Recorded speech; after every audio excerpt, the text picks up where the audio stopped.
Noisy morning. I delayed what I thought I could delay. No, I shouldn't have delayed. And that is unloading the truck so that I could leave this morning. Last night I was going to unload the truck and I didn't do it. I was like, I'm going to give myself vacation. It was probably 50s last night, but it wasn't that cold. It's frost this morning. But it just was hard to, I got to get my body into that rhythm of being awake and moving quickly and thinking quickly and all those things. I would have thought, I would have woke up and felt, and ate and cooked everything but no, it wasn't enough time. I was moving slowly. It took me longer than I thought. Anyway, this is a Sunday morning. I'm trying to get through the fog, which is pretty heavy. I'm trying to go south an hour and a half, hour or so. Help my uncle get the living room that he added onto the front porch, closer to where when my aunt comes back, and she had a stroke evidently while she was sleeping, and so she comes back on Tuesday. So he's trying to get the ceramic tile, the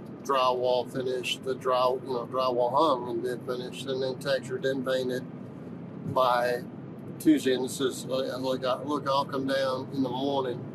So I knew I was gonna have to do these things, and I put it off. So yes, it's one of those things where I should have stayed with that 4-word motto. I did it anyway. I didn't feel like doing it, but I did it anyways. What I should have done. So I didn't, so I ended up doing it this morning. It took a while to unload. Heavy fog is not helping, but it's not the fog's fault. It's not early morning fault. It's my fault for not doing what I should have done. We're all going through our own perspective, our own desire to enjoy our lives, and I enjoy helping people.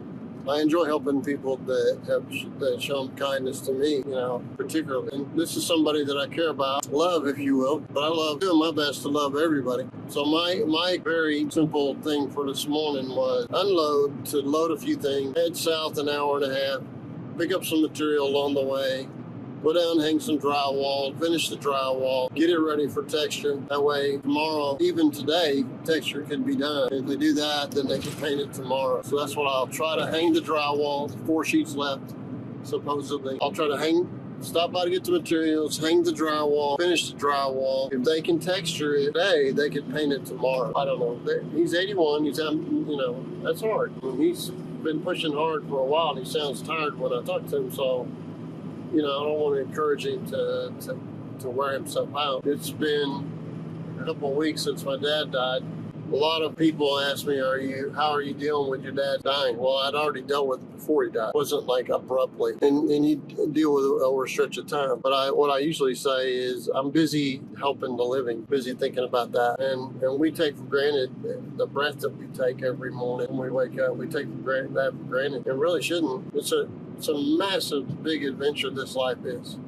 Doesn't matter if you have one arm, or you have very bad health. It's a beautiful thing to enjoy if we want to think of it that way. I think we should. I think we should look at, one person's viewpoint of beauty is different than another's, of course. And I think that we should all have our own viewpoint of what is beautiful. The music, scenery, art, what kind of mattress, pad, or being able to camp out, traipse across the countryside and see things that you can't see from the highway. Do it with your physical body. I think we should learn how to enjoy those things and understand that it's not punishment. We're actually getting to live, experience all those things. And I want the guy that's walking on the side of the road to enjoy his life. The guy that is struggling with his problem that's homeless to enjoy his life. Women that are raising children on their own to enjoy their life, and those children to enjoy theirs. Inherently children do enjoy the simplest of things. As we get older, we start telling ourselves that we're not enjoying this journey that we're on. So I want everybody to enjoy their life. That's what I would like. I think you got to have sour to enjoy the sweet, but hard surely makes it easier for you to understand the soft, and cold helps you understand what it's like to go through heat. There is a mystery that I'm working on, and I will let you know if I figure it out. I'm just going to go at it.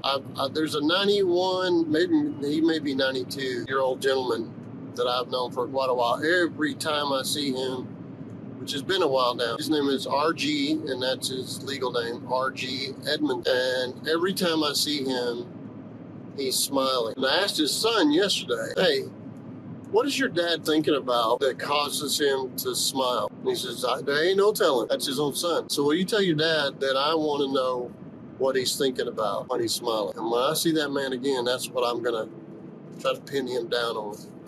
And in the meantime, I'm going to try to smile more, if not very, very often. I think it's a better way to live. I just want to know what I can do that would help me to smile everywhere I go. That's what I'm hoping. And I would like everybody to be able to access a smile whenever they want to also. So I hope you find that smile in the corner of your mind and drag it out, dust it off, and you keep on using that smile until you're used to it. And enjoy your life. Have a good day, guys.